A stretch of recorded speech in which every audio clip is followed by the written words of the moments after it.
Imagine building one of the most recognizable brands on earth. Over 40,000 stores, billions in revenue, a presence in nearly every country. And then, you enter one market, spend millions, open stores everywhere, and fail.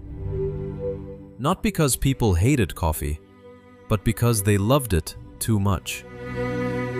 This is the story of how Australia humbled Starbucks, and why one of the world's biggest companies suffered one of its biggest failures.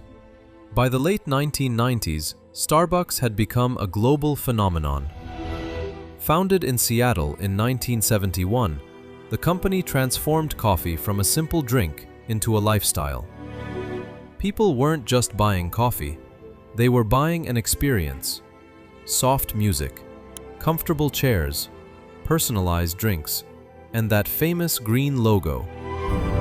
By the early 2000s, Starbucks had conquered America and expanded into Asia and Europe. Success seemed inevitable. Then came Australia, and Starbucks believed Australians would fall in love just like everyone else. But they were wrong. Australia wasn't an empty market waiting for Starbucks. In fact, Australians already had one of the strongest coffee cultures in the world.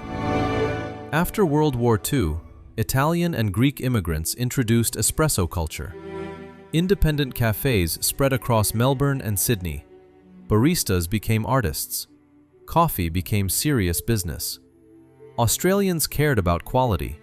They preferred flat whites and cappuccinos over sugary drinks. Local cafes knew their customers personally.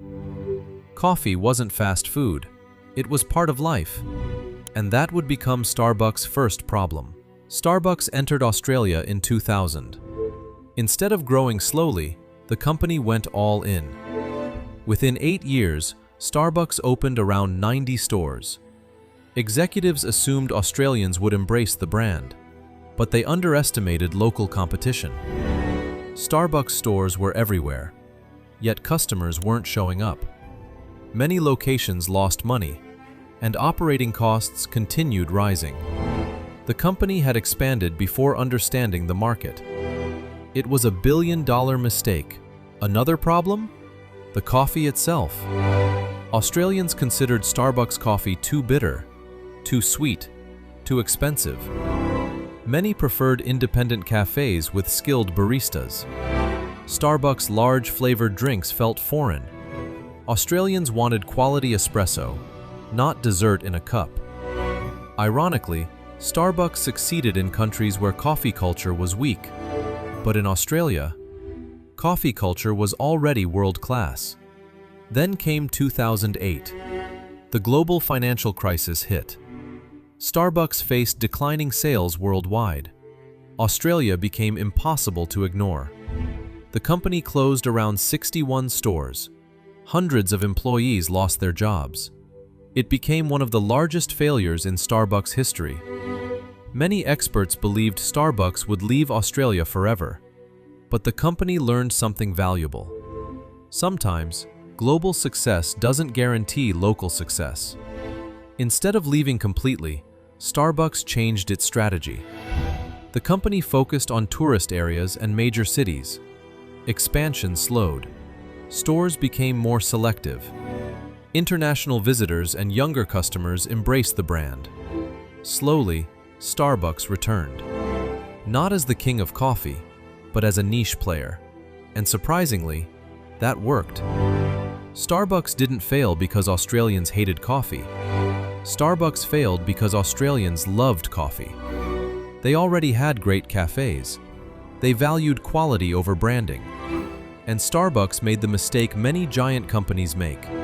They assumed success elsewhere guaranteed success everywhere. But every market is different. Culture matters. Timing matters.